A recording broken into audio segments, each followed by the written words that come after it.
Everybody, Dr. Ann, Ask Dr. Ann live. Thank you so much for joining me. And for those that are not on the live stream but plan to watch this recording, we're equally grateful to you. I had lots of wonderful questions submitted. For those that maybe don't know who I am, let them know. So I am a physician. I am an MD that specializes in wellness. That's somewhat of a unique specialty. That means my expertise is in the areas of food, nutrition, healthy living, healthy lifestyles, disease prevention.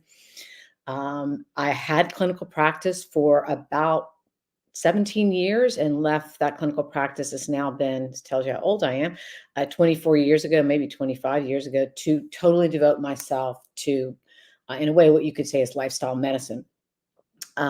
So I love answering your questions related to my expertise. As I said, please refrain, even though I'm an MD, please refrain from asking me questions about medication, because that is just not my world anymore. And I'm really not up to speed and well versed in the latest therapeutics, pharmaceuticals, that kind of thing, because it's just not what I do. Right.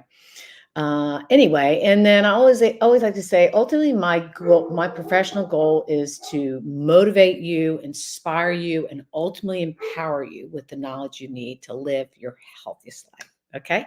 All right. So I already had lots of wonderful questions submitted, so I'm going to start with those. Okay, the first one was something that I didn't get to at the last live stream, and that was someone asked me about the nutritional properties, benefits of jarred garlic versus fresh. Okay, so you know how you can get the already chopped garlic. It's quite convenient. But unfortunately, first of all, I'm all about taste. Okay, so I'm equally as passionate about teaching people how to pursue eating in a way that just makes their taste buds just celebrate constantly, right? So I'm all about great tasting food, and I'm all about that all the foods you eat are going to make you healthier tomorrow than you are today, right? Okay, and those two things can go hand in hand. So unfortunately, the jarred garlic, especially depending on how long it's been in that jar, does lose its nutritional oomph. Okay, no question about it. We see that the longer it's sitting there, after, like, I read one study that said, like, after like 6 to 8 weeks, it's like really been weakened significantly. And there's lots of benefits in garlic related to phytochemicals. The other thing, though, I think that it is also very important is it just doesn't taste. I mean, it's not even a contest which tastes better, fresh chopped garlic or jarred garlic. So it's just like kind of yucky to me in the flavor. And you don't know that unless you've done a lot of fresh garlic. And I just do massive amounts of fresh garlic in my cooking and love doing that. Okay. So that would be my answer to that. So the best thing is to chop or press or mince your fresh garlic and let it sit for 3 to 5 minutes, because the magic compounds, the most important ones that help your health, do not form until it's been chopped or crushed and sits for a little bit before you add it to heat or before you put it in acid, like vinegar or something like that. Okay. All right. What are your views on dairy in the diet? So let's just start with facts. What are the facts on dairy? Well, first of all, dairy has got some really important nutrients, very important nutrients that in high amounts, that many Americans are low in, or at risk of being low in. So, it's a great source of calcium. It's, one of a tiny handful of foods. It's got a nice dose of vitamin D. They add that to it. It's fortified with vitamin D. It gives you a nice dose of potassium. Many Americans are low in potassium, not getting enough. It's got a nice dose of magnesium. It does have complete protein. Don't leave anything out. It's got some zinc in it. Anyway, so it's really nutritious. Okay. What do we see in studies in terms of people that include dairy? Do we see any relationship between any disease protection? So there is some data that has connected regular consumption of dairy foods with reduction in cardiovascular risk, lower blood pressure, weight management. What else? Let's see. Reduced risk of type 2 diabetes. Okay. And these things are kind of biologically plausible when you look at some of the things that dairy is high in. Okay. All right. So those are kind of, facts, right? Right. And the data is not like rock solid. Absolutely, we know for sure that dairy foods protect your heart and dairy foods, but there is pretty good evidence of that. All right, what are the potential problems with dairy foods?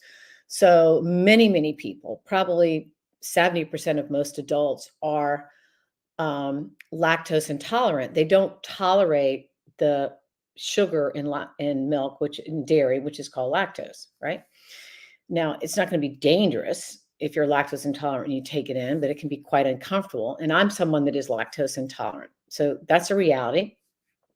And for some people, the proteins in dairy can be irritating to them uh, in their own way. So, what I would tell someone is you can certainly never have any dairy foods and reach optimal health. Okay. All right. So not doing dairy is not going to mean that, oh my gosh, there's no way I can have optimal health. So it's, in a way, you could say it's a food that um, it's really at your discretion.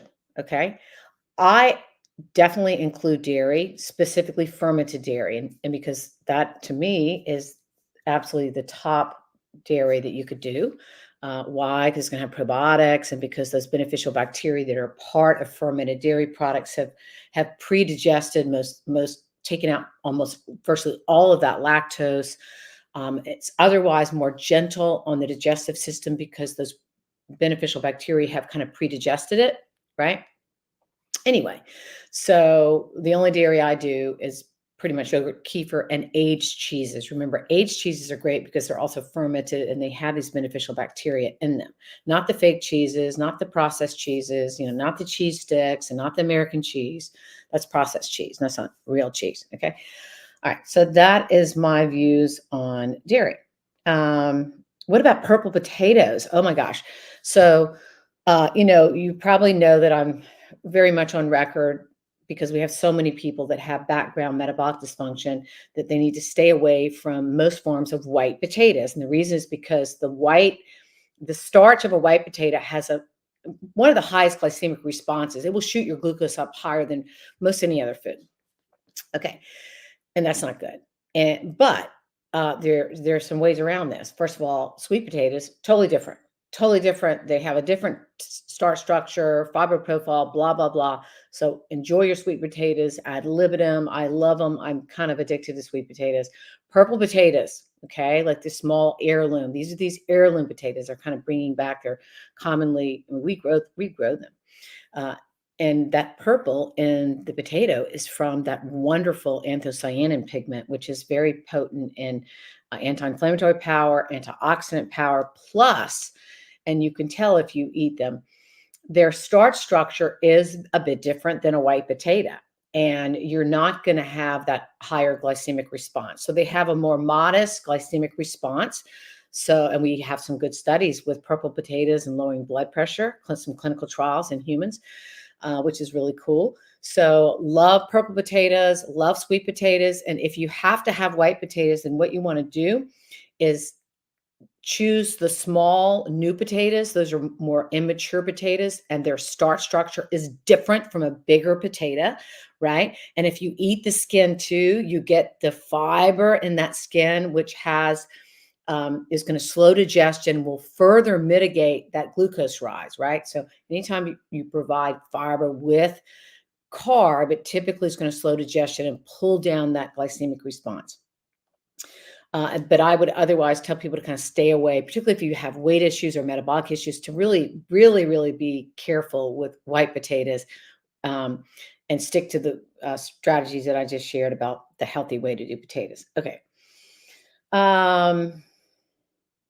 Thank you for hosting Q&A, especially allowing us to watch later. And I hope I acknowledge people that are going to watch this later. Thank you, too, for joining. I think I did in your own way later. Here's a question. Is celery and natural peanut butter a good snack? Well, celery is certainly a healthy, wholesome food. It's a vegetable, right? All vegetables, have benefits for you. And hardly any calories in celery. And it's a nice little carriage, right? It's a nice little carrier for putting on something to give it a little more taste and nutrition. And peanut butter is fine. So peanut butter is made from peanuts, and nuts, of which peanuts we put them in the category of nuts, even though they're truly a legume.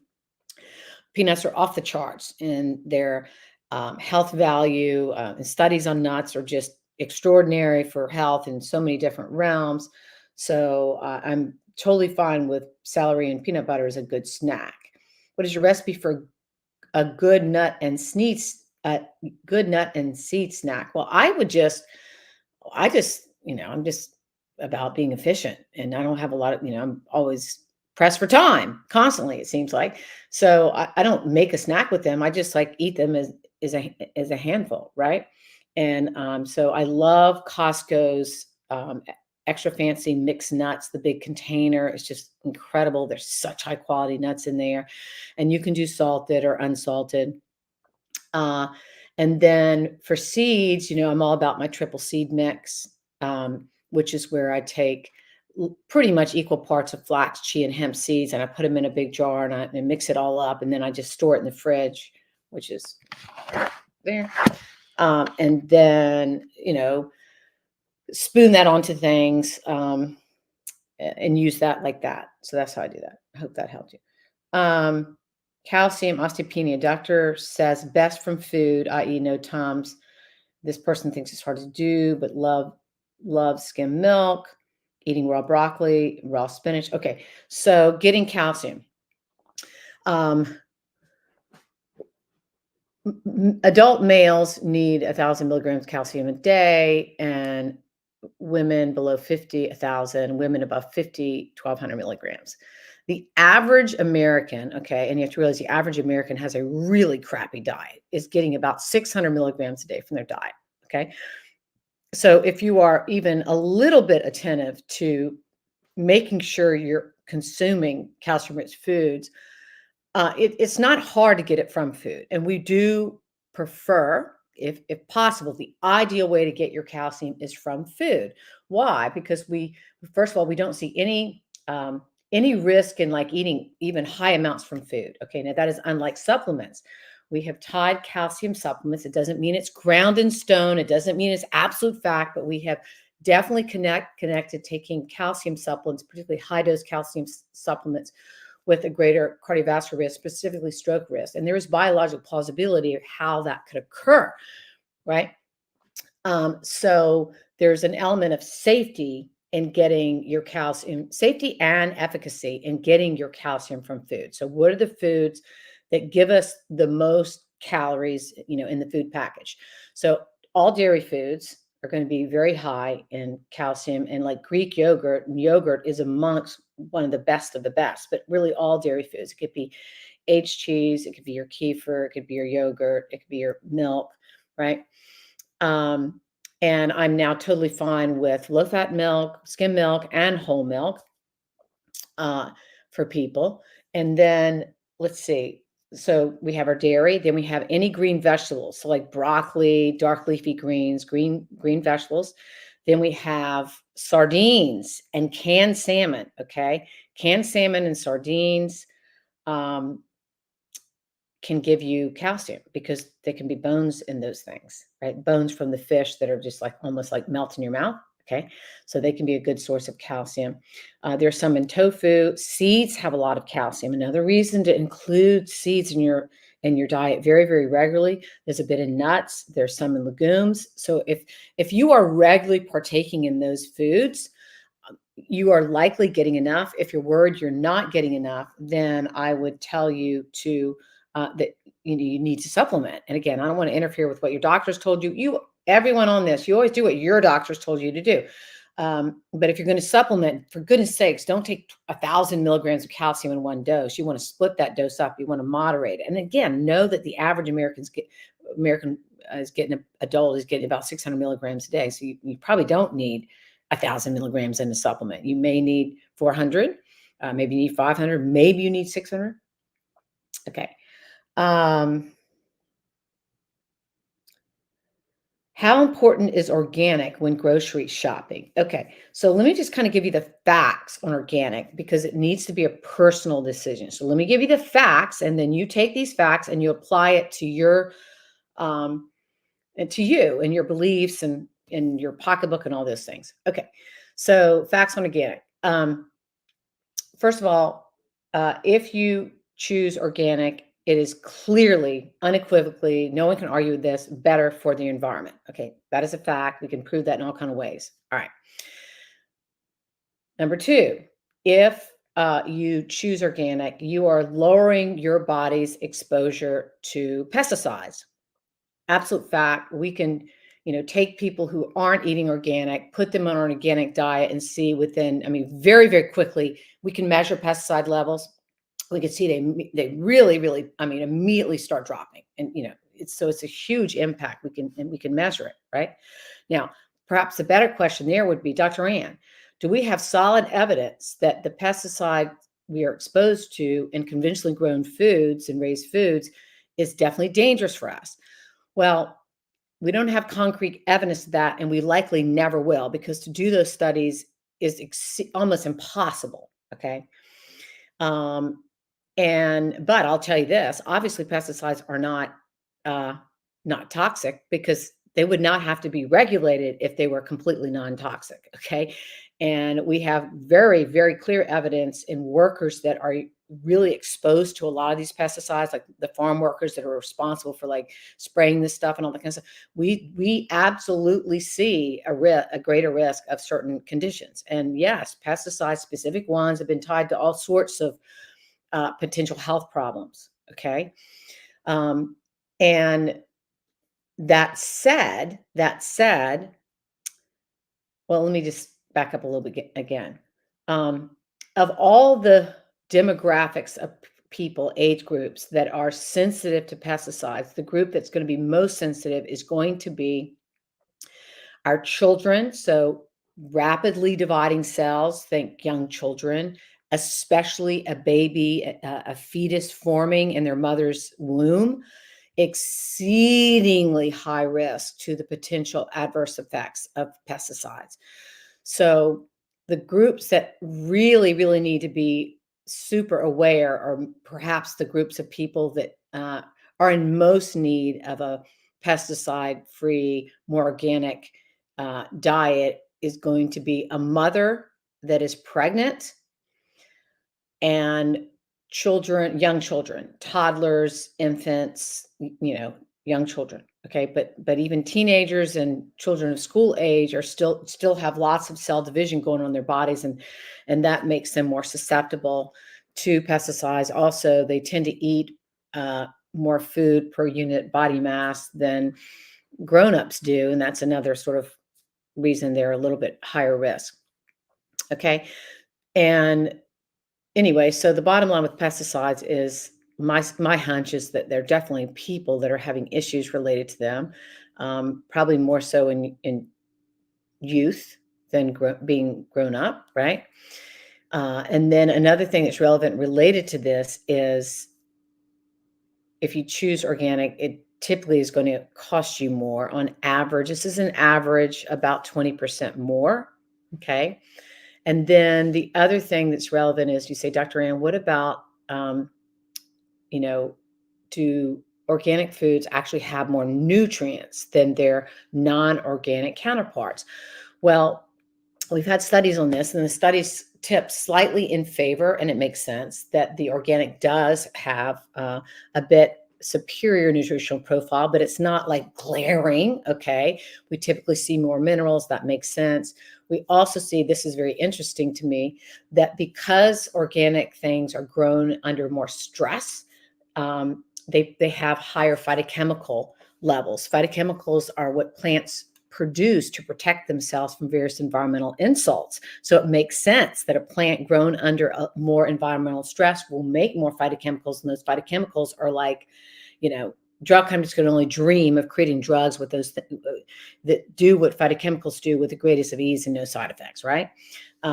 So, I'm in a stage in my life where I can afford organic, and I pretty much buy organic across the board. I do want people to know this. There are certain forms of produce that are exceedingly low, even in their conventional form, and pesticides. And you should, everyone should probably be aware of what's called the clean 15 and the dirty dozen, right? So Environmental Working Group, EWG, Environmental Working Group, they publish very regularly the dirtiest forms of produce and the cleanest, and it's free. You can get their little card. You can just go to their website and print it off and get their little card, and you can have it on your refrigerator or put it in your wallets. When you go to the grocery store, you have that. The point being is, if budget is important to you, then you really, and your concerns are more pesticide exposure versus environment, then you can certainly get any of the clean 15, because the levels of pesticides they have are so low, it doesn't matter. They're just super low, even in their conventional form. And I hope that makes sense. EWG, Environmental Working Group. Okay. I had a total knee replacement 10 days ago. What nutrition advice can you share that might help my recovery, both physical and mental? So speed of recovery to you, really, really important, obviously, because you're in a state of wanting to heal and heal fast, and your body does, for healing, it does need the right things.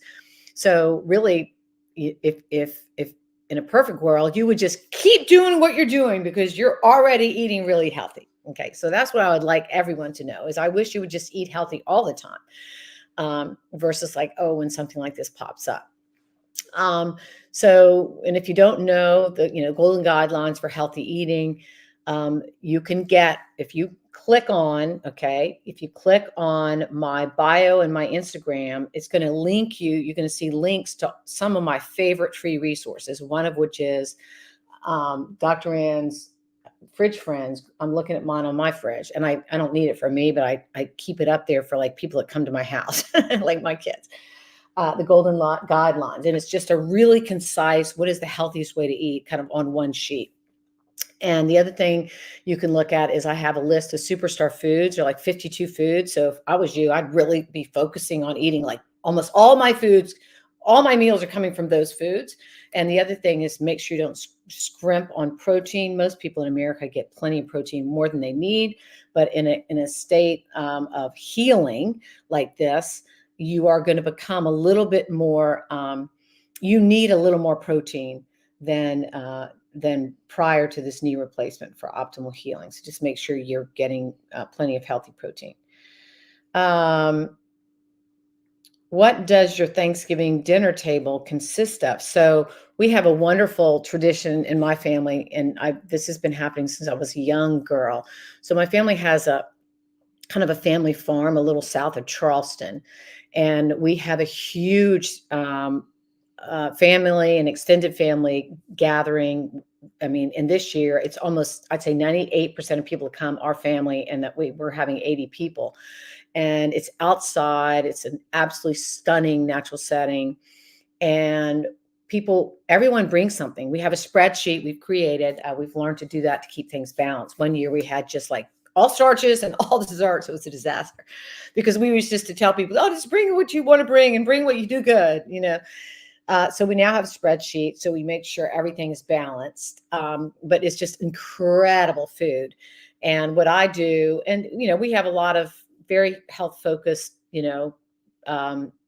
people in my family. So there's going to be amazing healthy dishes, and there'll be the Thanksgiving favorites that may not be the healthiest of all the offerings. And what I do is I typically preview the table. I mean, and you could never get as much. I mean, you just won't believe all the food there. It's just crazy. But I preview and I make my decision of what I'm going to choose. And you may not know some of these things, but you do better with the more. You will eat more if you have more of different foods on your plate. Okay, that's really interesting to note that. And it's less satisfying versus if you just had 3 or 4 things of 40 that you could choose from. Okay. So I will probably just choose, 4 or 5 things, and that'll all be delicious, and go with that. And there'll be a lot of plant-based foods on my plate. I will have some turkey. but there's going to be incredible good whole grain rice there. I mean, there's an amazing kale salad. I mean, some of these dishes kind of become famous that people do. My husband does collard greens that will blow your mind. There'll be great sweet potato pies. And I will definitely eat dessert. Normally, I just do my dark chocolate and figs and stuff, but I'll probably have, 2 or 3, portions of some kind of dessert because Thanksgiving, then we take a long, long walk, like an hour and a half, maybe sometimes 2 hours, which makes you feel so much better when you've overeaten. And we all tend to eat on Thanksgiving. That's okay. I mean, it's what it's for. It's for celebrating, and food is one of life's greatest pleasures.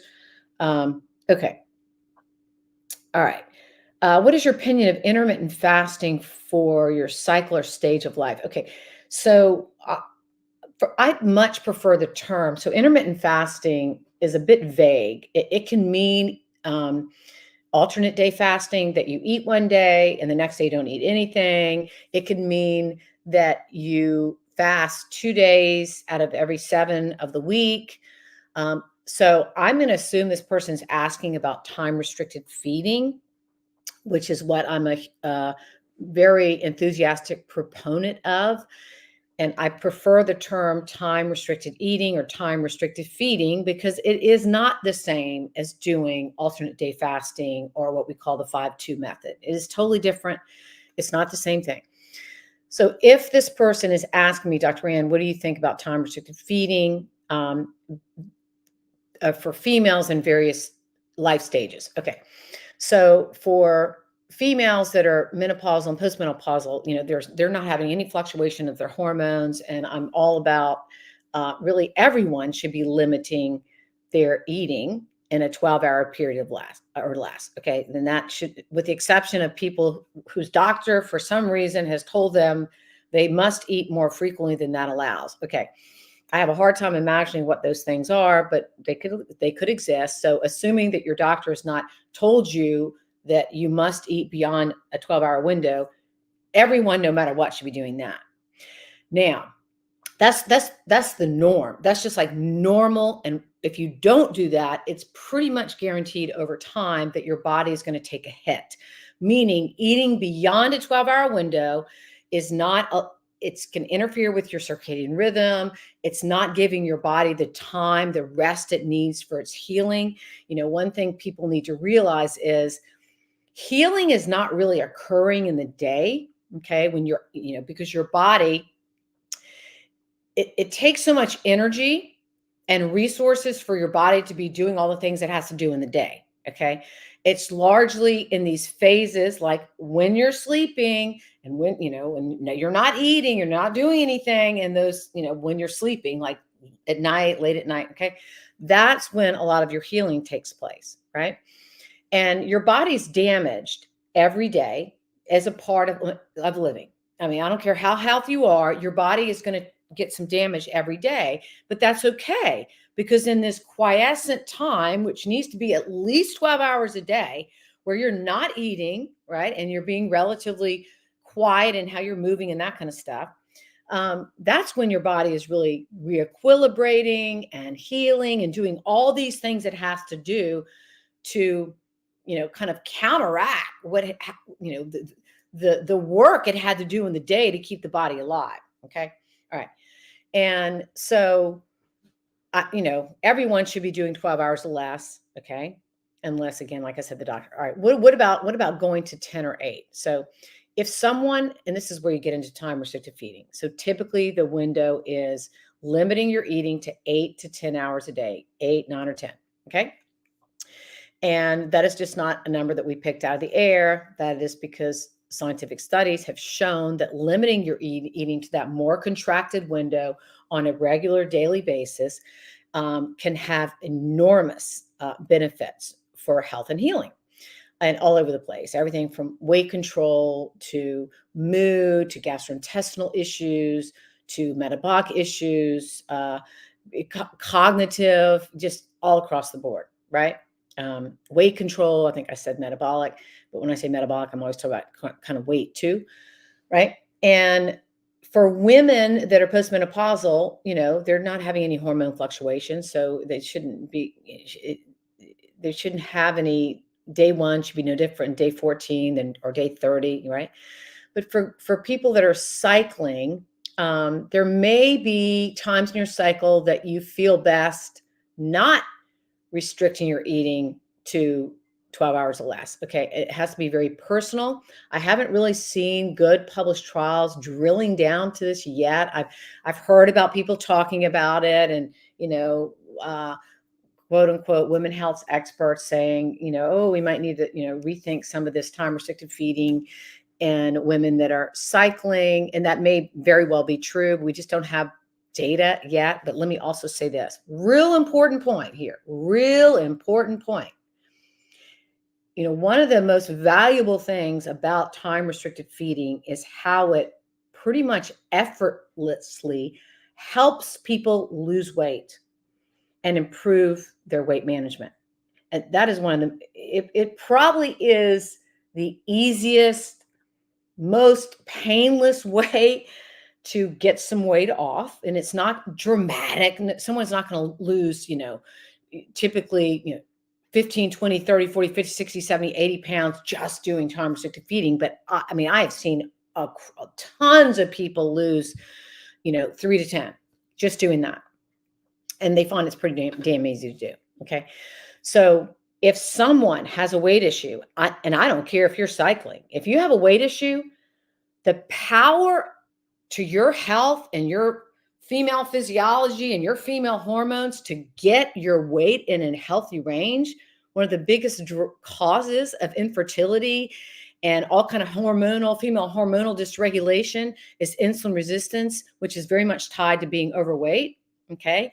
And so I would tell anyone that is still cycling, that's got a weight problem, that the benefits of time restricted feeding to get that weight off, in my opinion, this is my opinion, exceed anything that someone might say about how it can make you feel or what it may do at some point of your cycle, right?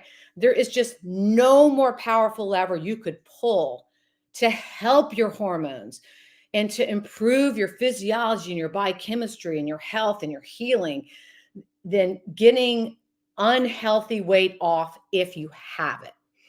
And if there's a female that's cycling and she's normal weight, she doesn't need to do time, and she's healthy, she doesn't need to do time restricted feeding. There's no reason to do it. Just make sure you're doing the 12 hour. Again, the 12 hours, just if you don't do that, your body is likely, going to get damaged, right? You're doing bad things to your body if you eat longer than that, right? Okay. So I hope that's clear. I'm just trying to make the point of the benefits all over when we can get people's weight in a normal range, right? Okay. And by the way, my big program, first of the year, is going to be focusing on weight loss, and I'm going to do a live free training to kind of kick that all off. So stay tuned. Make sure you're on my list or follow me on social media to know when I'm going to do that. It's going to be after January 1st. All right. I totally respect that it's all about the food. I'm completely slow. I just wonder if you could suggest a good multivitamin, just a little backup. Okay. So yeah, I have, I don't have any problem with people taking multivitamins, and certainly women of childbearing age should definitely be on, folate, and it's a good idea for them to be on a multivitamin. You never know when you can get pregnant, and it can be very important for the life of that future child. And I do take a multivitamin. I didn't for a long, long time, but I do, and I've been doing that for the last, 5 or 6 years. So I subscribe to something called Consumer Labs, which everyone should know about. And it's a very inexpensive yearly subscription, Consumer Labs, consumerlabs.com. And they perform a wonderful service. They take, and they do this continuously, they take random supplements on the shelf. They pull them off, all these different brands, and they're analyzing them for ingredient integrity, freedom from toxins, and bioavailability, making sure they can be absorbed and go into your body. Okay. What a wonderful service. And so that's what I go to if I'm going to get a supplement, to make sure they have reviewed it and that it's good to go. And the other thing they do that I love is they give you the top picks based on value. And it's wild the broad range in what you pay per pill. I mean, it's just, or per dose. I mean, it's just crazy, the range. I mean, sometimes the cheapest ones are also the best ones in the review. And I do know that there are multivitamins that are across the board. Almost every year they look at it, that are amongst, always pass all the tests and are a good value, are going to be Centrum, and like Centrum Silver. So the Centrum line, the Kirkland's, which is the Costco brand, right? Kirkland's multivitamins, and then also One a Day. Okay. And I take women's One a Day for my age, right? For the older set, because I'm in that group now. Oh, all right.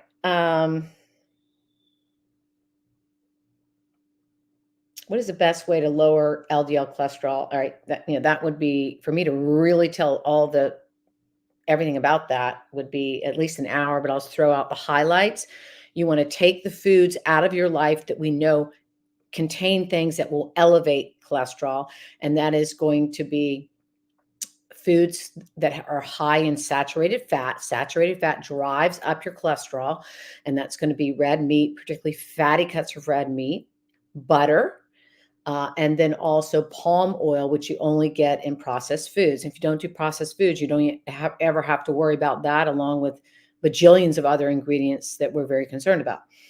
And then the other food you want to be careful of, or ingredient besides saturated fat, is going to be refined processed carbs, of which sadly 70% of the carbs consumed in America are still coming from that group.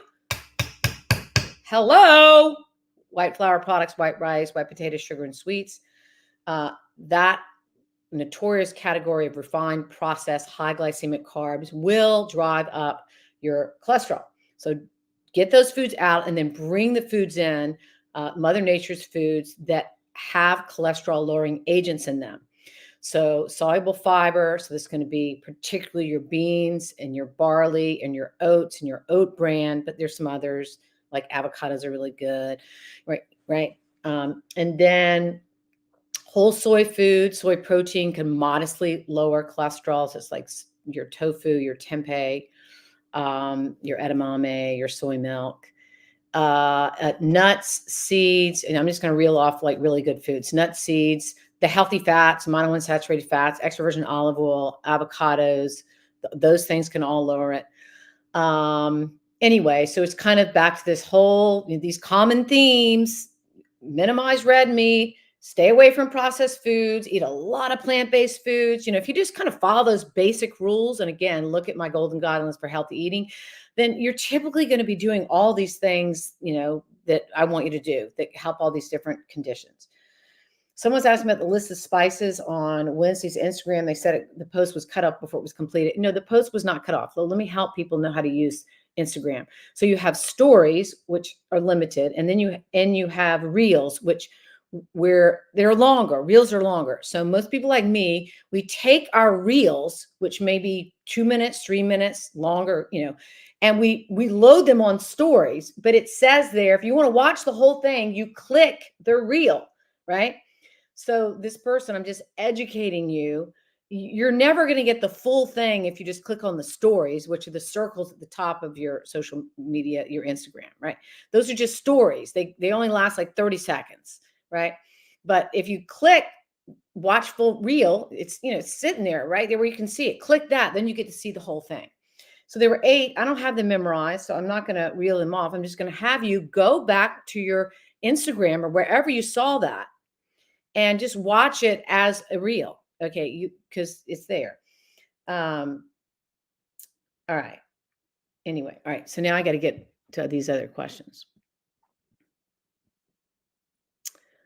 Have I heard about wave patches? I have not. The best diet for insulin resistance. Okay, so this is all the strategies for improving metabolic health. So the most important thing for someone with insulin resistance is, first of all, to get, if they're overweight, which the majority of people with insulin resistance are overweight, is to get that weight off. Nothing will fix insulin resistance better than getting unhealthy fat off. Okay. So that, just have to say that so you know.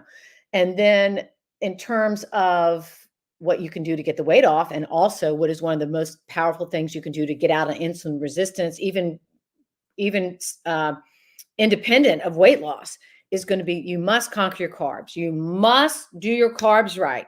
You have got to get the great white hazards, white flour products, white rice, white potatoes, sugar and sweets out, and then bring in the good carbs, fruits, vegetables, beans, and whole grains. Okay, that's how you conquer your carbs. If we could get everyone to do that, it would solve 70% plus of our nutritional issues, right? Which is the greatest causes of death are now diet-related diseases. All right. And so again, for me to answer, how do I avoid insulin resistance? That's an hour and a half of a training, and I can't give it all, but I'm just going to say conquer your carbs. And there's more to it than that, but there are too many other questions to get to.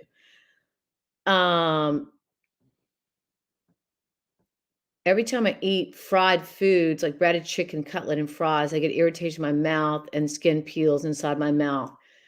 I have Sjogren's or don't. I have Sjogren's. It's Sjogren's syndrome. It's this dry mouth syndrome, usually tied to autoimmune conditions. So to know if this is why. So first of all, anytime you eat a food that does something bad to you, I don't care what it is, you shouldn't eat it. Okay. So, of course, you know that fried foods are bad for you. And if you have Sjogren's, which means you already have some sort of chronic medical condition, I hope you're being very attentive to your diet because it can really, really make a big difference for your life. Let's see.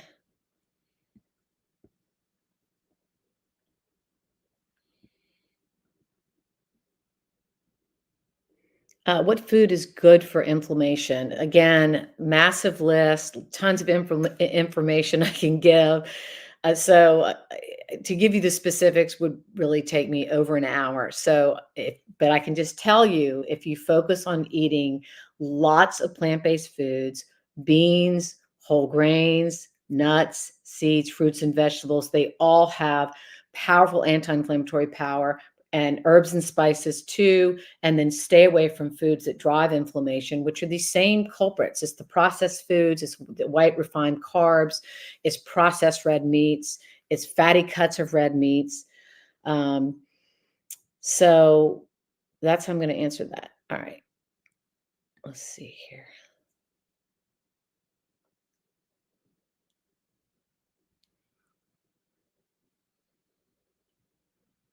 Okay. I came in the end of you talking about eating in a window. What's the window for someone that needs to drop weight? So for someone that has a weight issue or a health issue, metabolic issue, or health issue tied to weight, of which so many are, 27 conditions that we know go up if you are overweight. Then assuming it's safe for you, and again, please talk to your healthcare provider if you have any chronic medical illnesses about if you can do time restricted feeding, but most people can, but you've got to clear that. Time restricted feeding is limiting your eating to 8 to 10 hours. Okay. And you pick the window. It could be 10, it could be 9, it could be 8. 8 is challenging. 8 is doable for the short term, challenging to the rest of your life. And one thing about TRE is it's something that we typically recommend people do, kind of forever. And again, as I said earlier, everyone should be doing 12, because 12 is, if you eat over a greater period of time, we know that your body's not getting the rest it needs to re-equilibrate and heal and do all these other things it has to do. It needs more than it needs 12 hours at least for that. So, and I have a whole, entire training on time restricted feeding, and it's part of many of my, foundational e-courses, because I really think most people, should be attuned to this and be aware of this important new science. Half of Americans are eating over a 14-hour or longer period, and we think that's really, really, really deleterious to your health on again, on many, many fronts.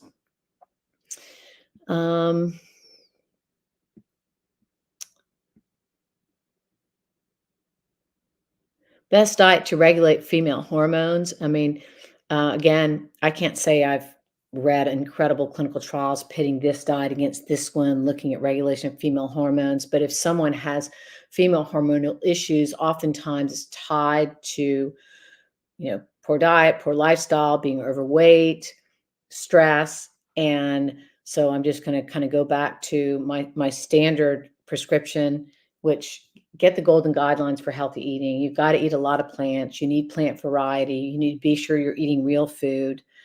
Um, and there's certainly some other things in there, but I'll refer you to the link in my bio so you can get some of these free resources that give you guidance. Okay. And again, if you follow me on social media, I'm constantly preaching these basic principles. You could go to my website, Dr. and Wellness, never spend a penny, and literally spend days educating yourself for free. So the information is there. But if you want it streamlined and like really packaged and efficient, then consider taking a course. Let's see.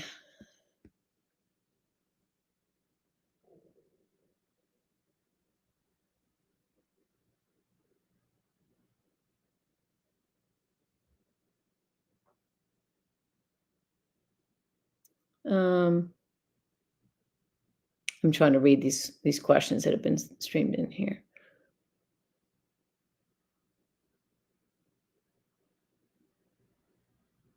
Most trusted vitamin brand for cancer blasting fish oil. I think someone's just saying, do you have a recommendation on a high quality fish oil supplement? So there's lots of good fish oil supplements. There's also lots of bad ones. You can certainly go to Consumer Labs if you want, the full listing of the fish oils that passed all the testing, and you want to see the ones that have the greatest value. I have no commercial relationships with any supplements. I personally take the Nordic Naturals Ultimate Omega, and I've been using that one and giving it to my children, when they were younger, for a long time. And it's a very reputable one that passes all the tests, but there's certainly others there. So Nordic Naturals Ultimate Omega, you can get it online. You can get it at healthy grocery stores. Someone asked me if I'm answering questions or making mine up. None of these are made up. And what food is good for inflammation? I already answered that one. All right. So I think we're about running out of time. I try to limit this to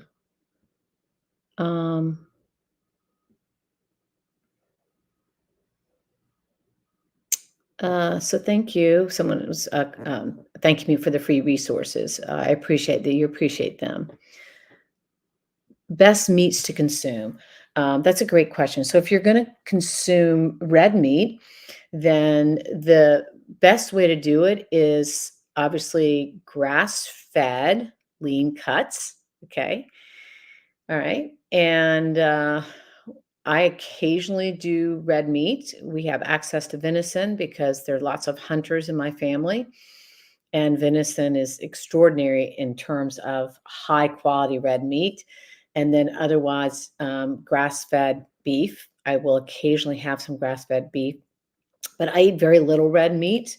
Probably, I don't know, anywhere from 3 to 1 time a month.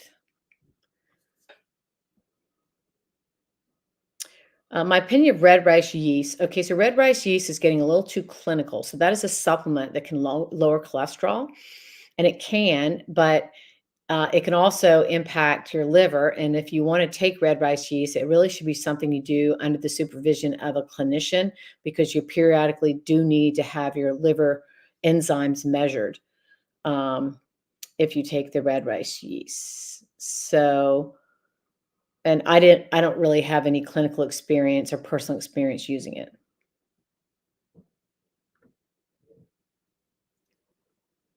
I'm having hip surgery. How to prepare for this to recuperate faster?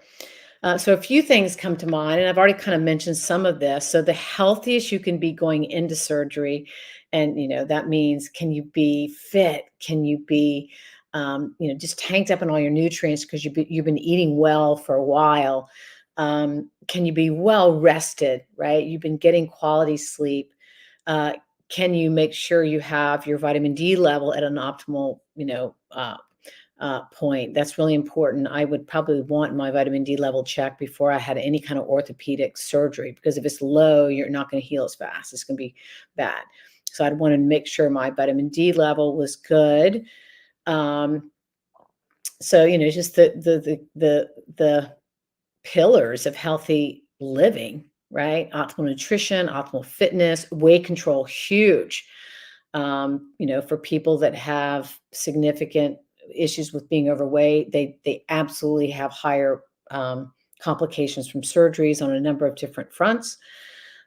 Anyway, and many orthopedists won't do surgery on people until they get their weight in a healthier range, particularly if they're significantly overweight, because again, they know that they just don't do nearly as well. And you can certainly, I'll refer you back to some of these free resources I have, like the Golden Guidelines for Healthy Eating. So you can see those things. The Superstar Food List is another great one for just like, those are what I think are the healthiest, most nutrient dense foods you could eat. And there are like 52 on there. All right.